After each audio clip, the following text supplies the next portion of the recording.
Good morning, Wichita, and thanks for having me. My name is Melissa Velasquez, and I am live from Brooklyn, New York.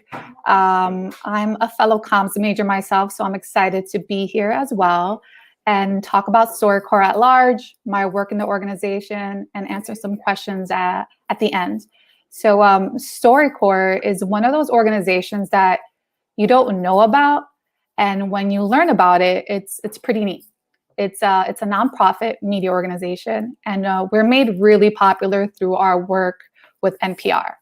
So before I give you kind of the nuts and bolts of StoryCorps, I want to start by just reading out loud their mission statement. So StoryCorps' mission is to preserve and to share humanity's stories in order to build connections between people and create a more just and compassionate world. And we really do abide by that. Like a lot of the work we do, the partnerships we engage in, the initiatives we back really hold true to this mission statement. And StoryCorps is really a simple idea. And it began 17 years ago in 2003. We put our very first recording booth in New York City's Grand Central Station Terminal. If you've ever been there, it's incredibly loud and busy. At that moment there, you could bring anyone you want to honor by listening to their story, a parent, a grandparent, a friend. So you step into this booth and you're met by a StoryCorps facilitator. And there you have up to 40 minutes of recording time to listen and ask questions that sometimes we just really don't have the opportunity to ask people important in our lives. So many people take this as if they had 40 minutes to live, what would they want this person to know? It's a chance to ask important questions or find closure. At the end of the interview, you get a copy and another stays with us and goes to the Library of Congress, which is that lovely building to the side of me, so that your great-great-grandkids can get to know your grandfather through his voice and his story. Which is a really beautiful idea. And like to further that thought, our archive is accessible to anyone and everyone. And so not only is your grandfather's voice accessible to your great-grandchildren, but a just complete stranger that wants to learn a little bit more about maybe Wichita, Kansas, or WSU. So that's what we do in a nutshell. And we've had about 600,000 people participate. And it's the largest collection of human voices ever gathered. We'd like to say that we are collecting the wisdom of humanity. But we've evolved since our days in Grand Central Station Terminal. We've actually expanded, and we have a couple of recording booths out here in New York. We have one in California. We have one in Atlanta, Georgia, and also in Chicago. But we also have a mobile Airstream trailer that we have gutted. And give me 1 second, I'm sorry, I think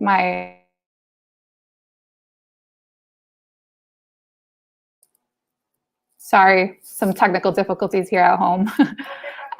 So with the mobile tour, StoryCorps set out to make the experience of honoring one another and documenting everyday American stories available to all.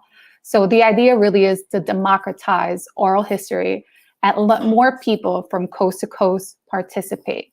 Through partnerships with local NPR member stations, we're able to kind of get the word out and get connected to the community and share more stories both locally and nationally. So I have a reason, I have a special connection with the mobile tour, actually. So I was on tour from 2018 to 2019. So it holds a special place in my heart. And I was hosted by the local radio station at Kansas City, KCUR, and also the Atkins Museum. So I actually lived in Kansas City, Kansas for about 5 weeks.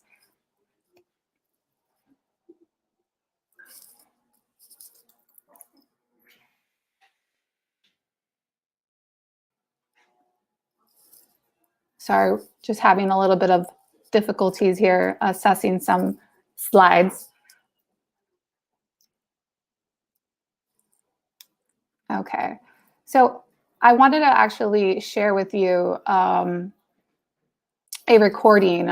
So we broadcast and animate many of these stories so they can be broadly shared, and it gives us the opportunity to peer inside the lives of others and other folks' experience and really learn from the limitless variations of love, loss, humor, and wisdom in their personal stories. So I wanted to share one of my favorite animations that was recorded in New York City. This is Kay Wang with her son Cheng and granddaughter Chen in New York City.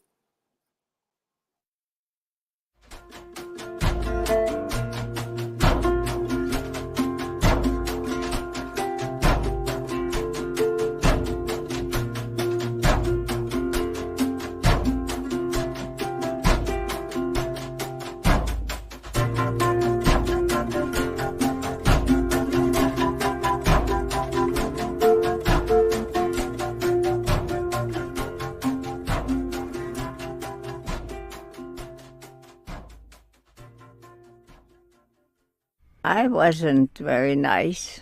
If I make a mistake, my mother, she made me apologize. In our custom, when you apologize to your mother, you have to bring a cup of tea and say, I'm sorry.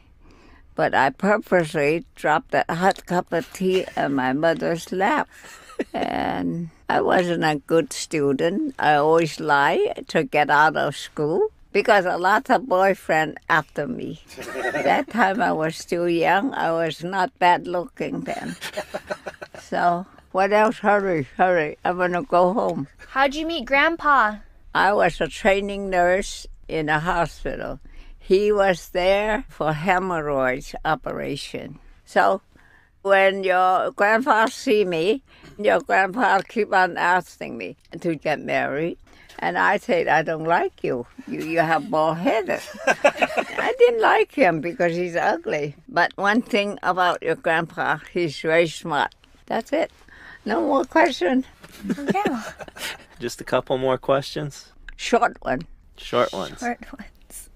Tell me about working at Bloomingdale's. What did you do? You know what I do. I'm not going to tell you. No, you have to talk about it. I am a detective. I got a very famous designer. I better not mention her name. She stole a dress, $3,000 some. So I walked out the store. I said, would you like to pay me that dress? She said, do you know who I am? I said, yeah, you're a thief. So that's my life. Do you have any regrets? No, what should I regret? No, I think I'm old enough to do whatever I would like. And that's it.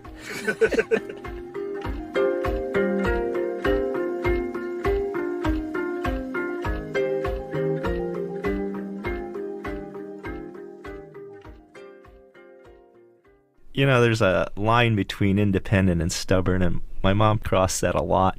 She liked to complain about things, but she didn't really mind. Like, she took care of Grandpa, and she did a lot of that on her own. You knew because she complained about it, but she would do it, even though she complained. Yeah. I don't know how willing she would have been to do StoryCorps if she actually didn't know she had so little time left. It was kind of like one of her last gifts to us. My mother was cremated, and the original plan was to put her in the same cremoro next as to my Grandpa. father. But she said, you know, keep me at your place for a while. So right now I have the ashes at home, and I talk to my mom every now and then. I'll tell her good night or I miss you or something like that. So I'm kind of happy she's with me.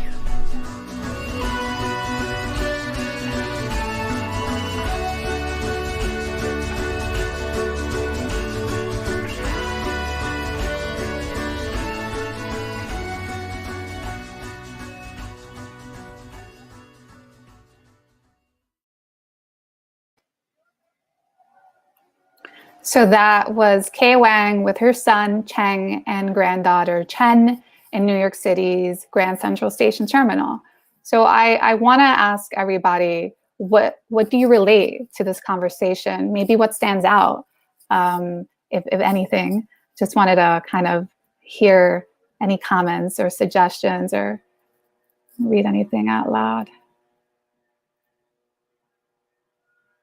I think I'll answer this question, but I'll answer one question. Somebody asked, where's the closest StoryCorps site in relation to Wichita? I think it's Atlanta, Georgia.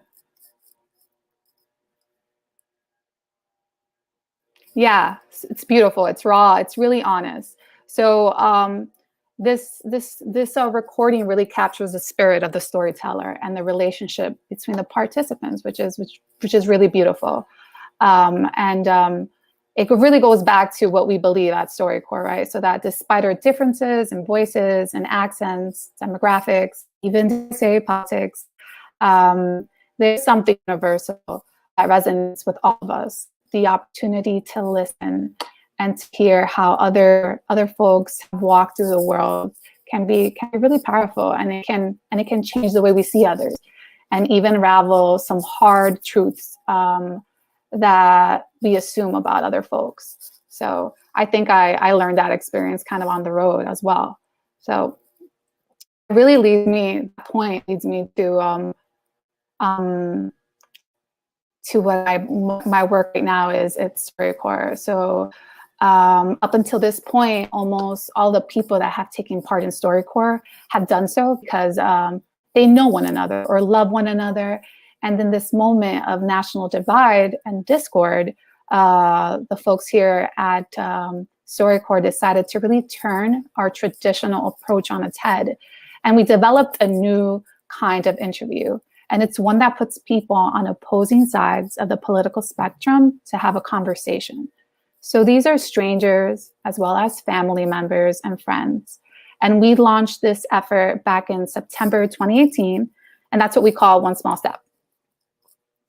So just to be clear, these conversations are not meant to be debates over a particular belief, but an opportunity to meet someone different than you that oftentimes we wouldn't have the chance or the life experience to meet, yet alone have a conversation with. And through these conversations, people can tell the stories of their life experience at the foundation of their values and their beliefs. So we're really, really hoping to convince the country that it's our patriotic duty to see the humanity in the people whom we may disagree with and just take a step towards one another as opposed to against one another or away from one another. So that's a little bit about One Small Step. And I wanted to share with you another animation. And this one seems a little bit fitting for my audience. This is an animation and a recording from an incident that took place in a university out in Texas. A Muslim student at the University of Texas and a Trump supporter sporting Make America Great Again cap met at a protest. So this is an animation that we produced from this conversation.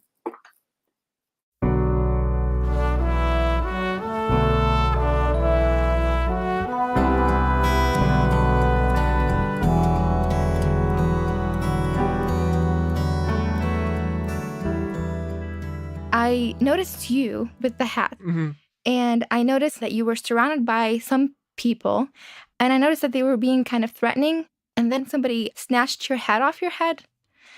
And that's the point where something kind of snapped inside me because I wear a Muslim hijab, and I've been in situations where people have tried to snatch it off my head. Wow. And I rushed towards you, and I just started screaming, "Leave him alone, give me that back." I don't think we could be any further apart as people, and yet it was just kind of like this common, that's not okay moment. You are genuinely the only Muslim person I know.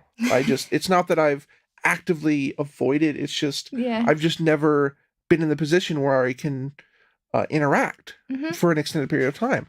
So I guess my views on the Muslim community have been influenced by a lot of the news articles and things of that nature. I feel like a lot of times in the media, you don't see the normal Muslim, the one that listens to classic rock like I do. You don't meet that Muslim. Can you tell me about where you grew up? What was that part of your life like? So I was born in Baghdad, in Iraq. I moved to the U.S. when I was 10 years old. Okay. Being a Muslim girl, I stood out in almost every single way that you can in middle school, the worst time to stand out. What about you? How was it like when you grew up? I was homeschooled, Mm-hmm. so it was a vastly different experience socially. I didn't have, I guess, as many friends as most people would. I only went to public school 1 year of my life, and I got in 3 fights, and I lost all of them. I actually lost a lot of friends because of this election, because of my political stance. So I hope that I can be the reason that someone decides to talk to someone as opposed to just cutting them out of their life or blocking them on Twitter, Yeah. I'd like for this to encourage other people to engage in more conversations with people that you don't agree with. That's what it's all about. I'm so glad I wasn't the only one who felt like that.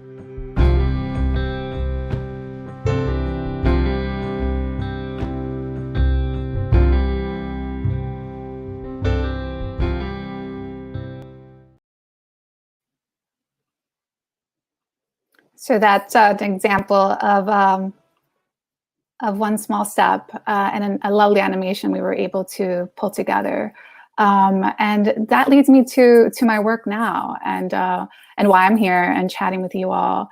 StoryCorps actually has chosen Wichita as one out of the 4 cities to really anchor this work out 2021. So the 4 cities that we're working on and that I'm actually working with are Birmingham, Alabama, Wichita, Kansas, Shreveport, Louisiana, and Shreveport, Louisiana, and Richmond, Virginia.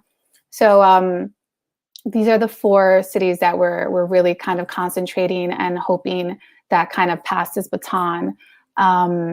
So I really just want to leave you with a thought.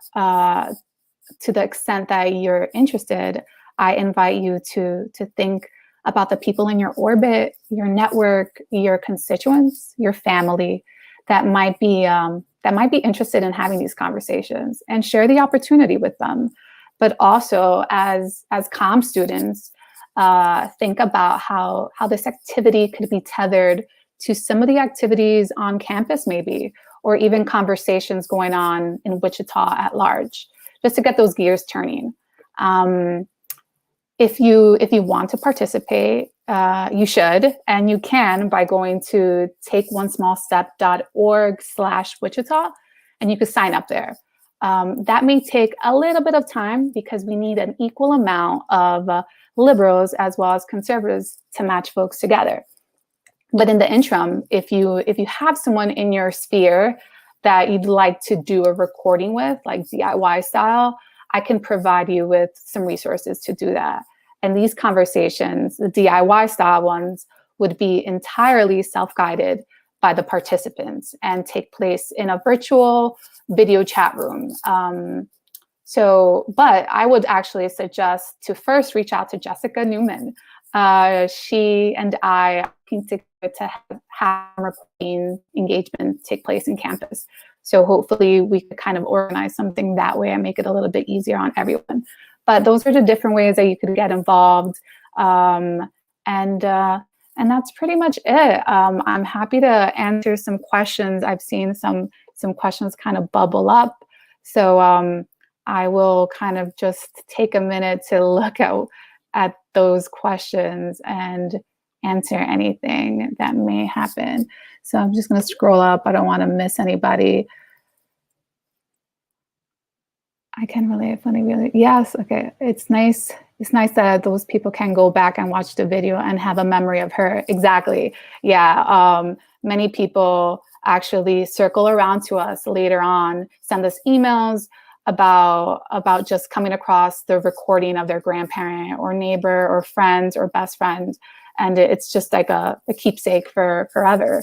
Do you have and make animations for all of them? Or is there a special request? So The bulk of our recordings take place through our mobile tour. So we do 10 stops every year. It's been going on for 17 years. And we stay in each city for about 5 weeks at a time. So the sheer volume of recordings that we do is quite large. And so 1% of those recordings in general get produced. And get produced for our weekly morning edition segment on NPR. And out of those, there are some colorful and recordings and anecdotes that we just keep thinking about, and those are the ones that we kind of pull out of our archive and animate. So it's not necessarily a special request, but just something that really speaks to our team and our animators at StoryCorps. Let's see. There's a question that asks about where does the majority of our funding come from for our tours and operations. So the mobile tour is largely funded by CPB, so the Corporation of Public Broadcasting. It's predominantly, if not all, funded by that. Yeah, it's also just like public donors. One Small Step is also funded by CPB. It also has several other donors. Let me get that. I know it's Steven Spielberg has a foundation that also has largely donated to it, and the Fetzer organization as well. Those are our major donors for One Small Step. Let's see what else. Why were those cities chosen? That's a really good question. So we actually chose these cities. Well, first of all, Wichita actually was a pilot city for us. So we really ran this pilot session with your local broadcast station. And based on just like research and polling and other factors, StoryCorps really believes that all these 4 cities can demonstrate how to step away from the polarization and can serve as really a model of courageous listening for the rest of the community. So we had been working already in Wichita, and we just decided to continue to work in Wichita. It just made a lot of sense. People are really eager in Wichita. And it's just a fascinating landscape in Wichita. Let's see. Oh, it scrolled all the way down. Looking down.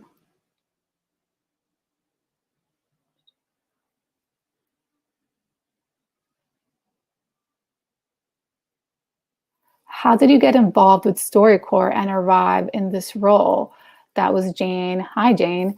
I got involved with StoryCorps. It's kind of a long story, but I actually interned for them. I was an intern for their mobile tour, and then got picked up or applied to be a mobile facilitator, a bilingual mobile facilitator. And now I'm in this role that I have right now, which is the field manager for One Small Step.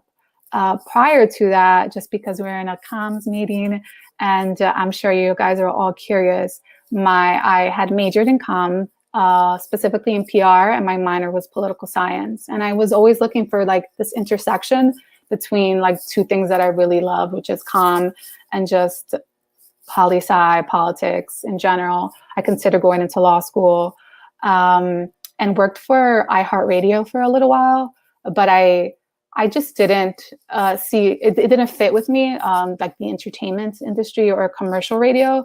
So a friend of mine introduced me to StoryCorps, and I just decided to give it a shot and intern for them, and it kind of just spiraled from there. Let's see.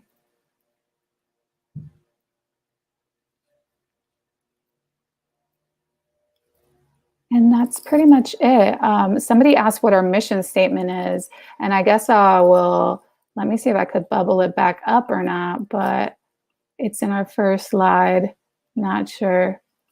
if it appears there. But yeah, StoryCorps' mission is really to preserve and to share humanity stories in order to build connections between people and create a more just and compassionate world. And we really do, again, abide by that throughout all the work that we do. And that's pretty much it. I really do hope that you guys take the time to at least sign up or visit the Wichita landing page, takeonesmallstep.org/Wichita. Let me see if there's any other additional kind of questions that have come up.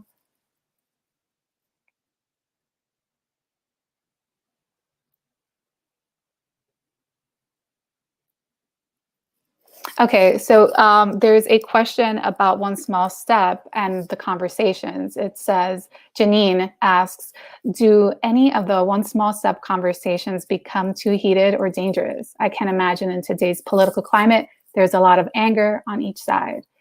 Have you had to stop recordings? No, the short answer is no, we've been really fortunate.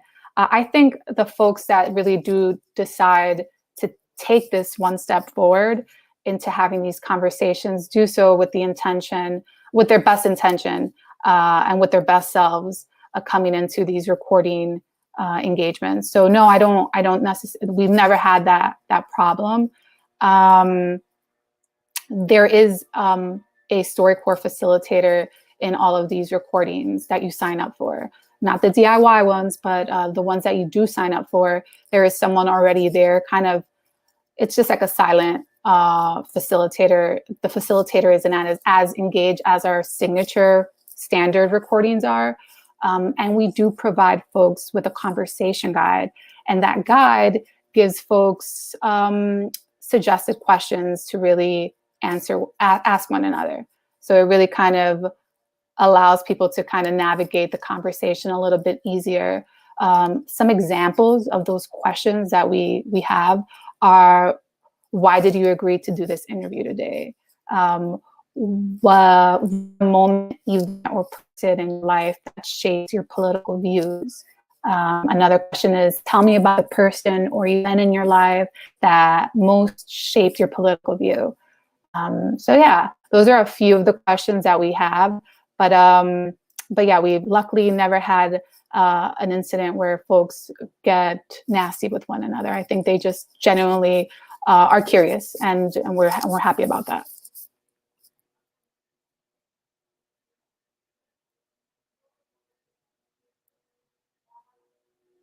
So Lindsay asks, where do you see One Small Step going in the future? Is there a goal to grow it into something else or maintain what it is now? I think as of right now, I think it's a really lofty goal to bring people together and like to see the shared humanity in one another. Given the political climate that we're living in, we just see folks just having these conversations and seeing each other for humans again, as opposed to enemies or less than or the other. So there isn't a necessary, the goal is just to have as many people have these conversations throughout the country. So really these 4 cities are kind of an anchoring point where it will then spread. And we are inviting folks nationally to also have these conversations. So at some point, we're going to be pairing folks throughout the country. So there'll be somebody in California having a conversation with somebody in Wichita, Kansas. At the moment, these anchoring cities, we want to have folks within the city having these conversations because it's just so much more fruitful and meaningful to have a conversation with someone that gets the nuances of where you're from. And you can't use that against them. You know, like sometimes our own biases get in the way and we say, hey, this person's from California, or this person's from New York, or this person's from Wichita. So they don't get it. But if we're thinking, if you guys are all from the same, be a lot of commonality differences that you could kind of piggy off of.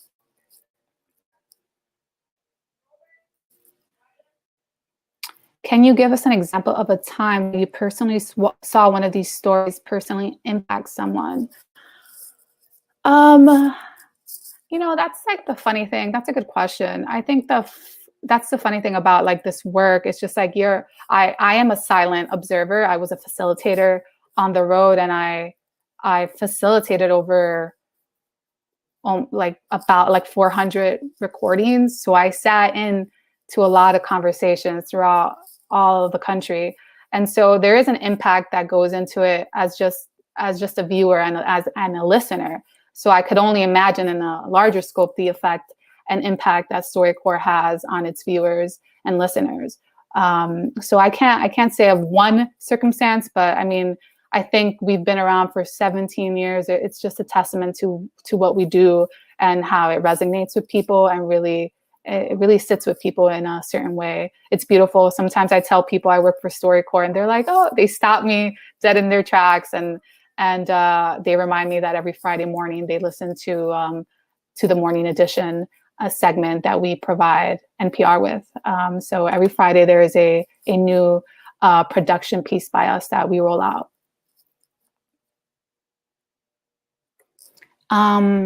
Kathleen asked, how many people have participated in StoryCorps and one step? I don't have the exact number, but Kathleen, we have about 6 hub city stations throughout the nation that we partnered up with last year. And we're finishing up this year. So in each one of those station partners, they recorded about 25 interviews. And so, and plus our own independent work. So I want to say we have about like 400 of them already, like kind of just that we've been piloting. Yeah, so that's like a ballpark of it, given our own numbers and just like the work that we've done with like independent radio stations across the country.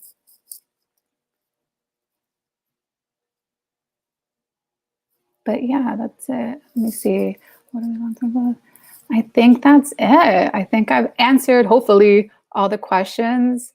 And that's pretty much it. I, again, want to thank you all for having me here and taking the time to show up this morning for StoryCorps. And hopefully you show up and sign up for a One Small Step recording. Thanks again, guys. I appreciate it.